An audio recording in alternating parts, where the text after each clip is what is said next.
अस्सलाम वालेकुम। आज हम इस वीडियो में देखेंगे कि रिमेनिंग इन्वेंट्री आइटम्स कैसे ट्रैक करते हैं। ठीक है, आपने इन्वेंट्री लाए थे 10 सारी आइटम्स ले आए थे 10 ठीक है जी।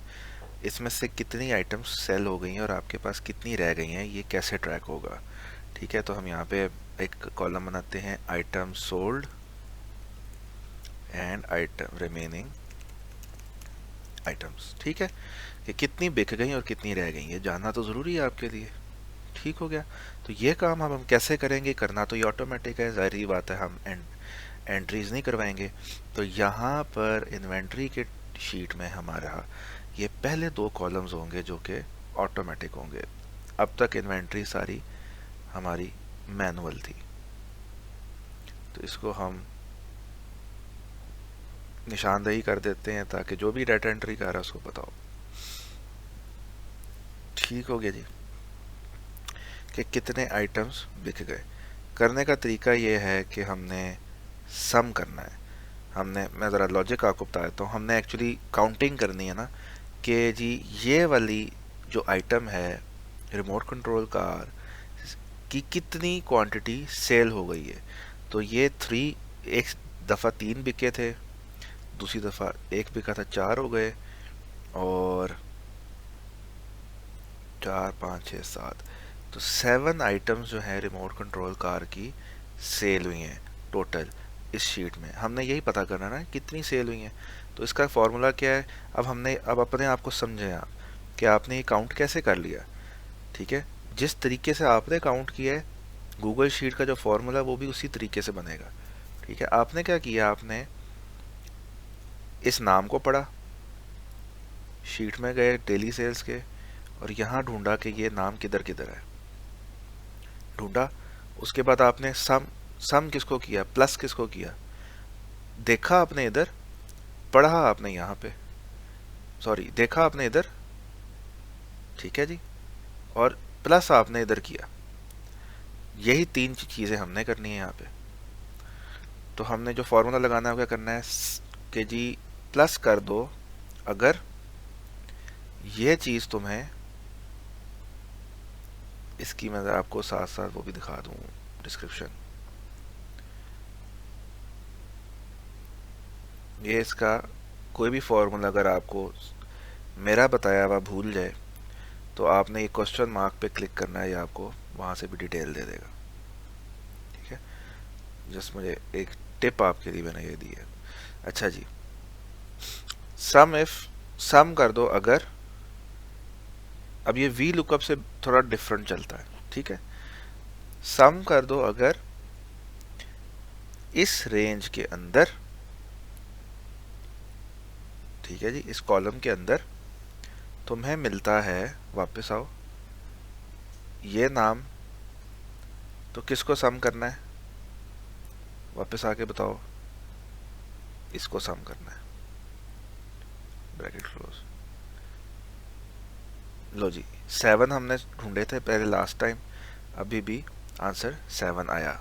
इसका मतलब हमारा फॉर्मूला ठीक है। अच्छा, वो कह रहा है जी सब पे करना है, मेरा कर दो। ठीक है जी, अब हमें पता लग गया जी हमारी कौन सी आइटम कितनी सेल हुई है।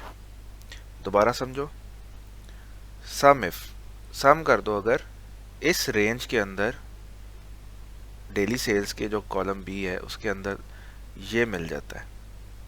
ठीक है, तो जितनी क्वांटिटी थी उसको प्लस कर दो, तो ये आंसर हमारा आता है। तो ये है इतनी आइटम सेल हुई हैं। ठीक है जी।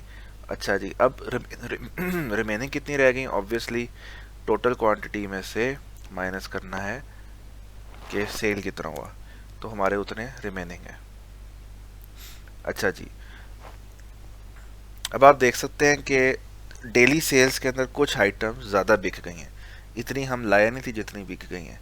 ठीक है, इसका मतलब ये हुआ कि ये एंट्रीज हमने बगैर सोचे समझे कर दी।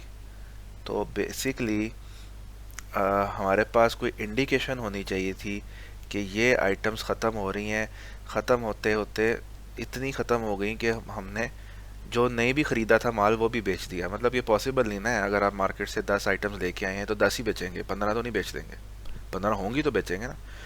तो यहाँ पे आप कह रहे हैं कि अब मैं बैट बॉल के पैकेट 10 लाया था, 15 बेच दिए। ये हो नहीं सकता। इसका मतलब हमारी डेली सेल्स में एंट्रीज गलत हुई हुई हैं, हमें थोड़ी एंट्री एडजस्ट करनी पड़ेंगी।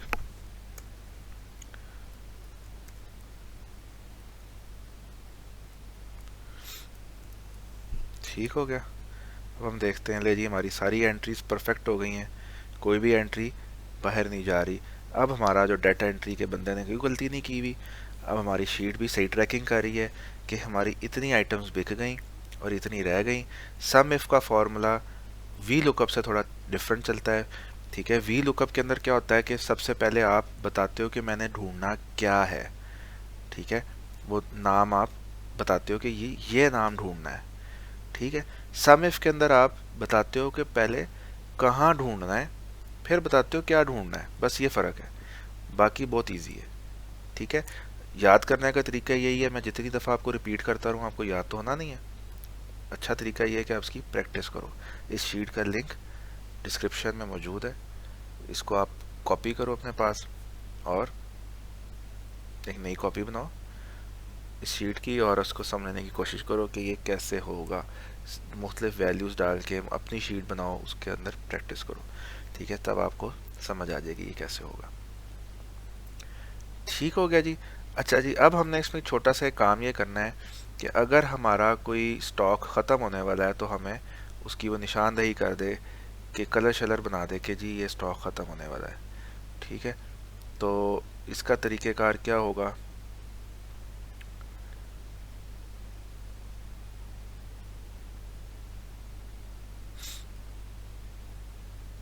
जहाँ आपने निशानदेही करनी है उसको कॉलम को सिलेक्ट करो। ठीक है, फॉर्मेट में जाओ, कंडीशनल फॉर्मेटिंग सेलेक्ट करो और अब यहाँ पे आपके राइट साइड पे कुछ रूल्स आ रहे हैं। ठीक है, ये सारी चीज़ें भूल जाओ क्या लिखी हुई हैं, सिर्फ जहाँ ध्यान दूंगा उधर आपने भी ध्यान देना है। इज़ नॉट एम्प्टी पे क्लिक करो, नीचे आओ, इसे आप कह दो बल्कि हम कुछ और सेलेक्ट करते हैं, इधर कलर स्केल करते हैं।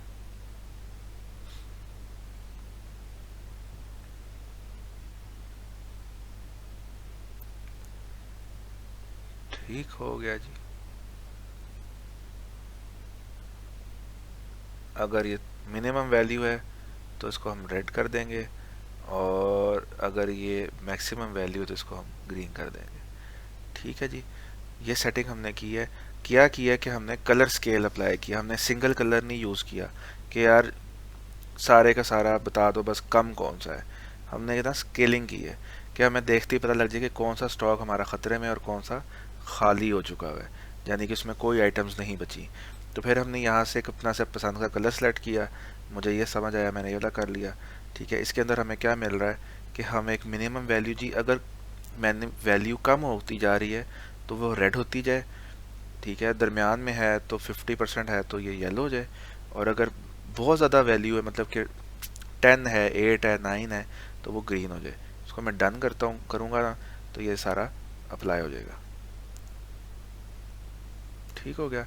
ले जी, अब हमें पता लग रहा है कि हमारे कौन सी आइटम्स जो हैं वो ख़तरे में हैं और कौन सी आइटम जो है हमारे पास अभी पड़ी हुई है। जैसे कि आप देख सकते हो ये ग्रीन वाली लेगो टेनिस बॉल, इसकी सेल कम हुई है, ये भी आइटम्स हमारी पड़ी हुई हैं, डॉल हाउस वगैरह ये सब पड़ी हुई हैं। और ये जो हमारा बेबीज़ ब्लॉक्स हैं ये बहुत ज़्यादा सेल हुए हैं, और ये रिमोट कंट्रोल कार भी बहुत सेल हुई है, ये थोड़ी थोड़ी रह गई हैं। इन्वेंट्री के अतबार से ये ख़तरनाक चीज़ है। ठीक है, क्योंकि इन्वेंट्री में क्या है कि हमें माल अभी परचेज़ करना होगा क्योंकि ये ख़त्म हो रहा है। सेल्स के अतबार से अच्छी चीज़ है, ऐसी बात है, जो चीज़ जितनी बिकेगी उतनी अच्छी है, जो पड़ी रह जाएगी हमारे किसी काम की नहीं, हमारे लिए नुकसान है। ठीक है, तो मैं सेल्स के अतबार से बात नहीं कर रहा, मैं इन्वेंट्री के हिसाब से बात कर रहा हूँ कि इन्वेंट्री में अभी ये आइटम्स कौन कौन सी रहती हैं, ये रहती हैं, यानी कि ये हम बेच सकते हैं। ये वाली थोड़ी रह गई हैं, हमें ख़रीदनी पड़ेंगी, और बेबीज़ ब्लॉक्स अब हम बिल्कुल नहीं बेच सकते। नेक्स्ट वीडियो में अब हम कहीं ये एक टूल सा बनाएंगे जिसमें हमें पता लगे कि हम सेल करते वक्त कि हम कौन सी चीज़ कस्टमर को बेच सकते हैं या कह सकते हैं कि जी हमारे पास है। अल्लाह हाफिज़।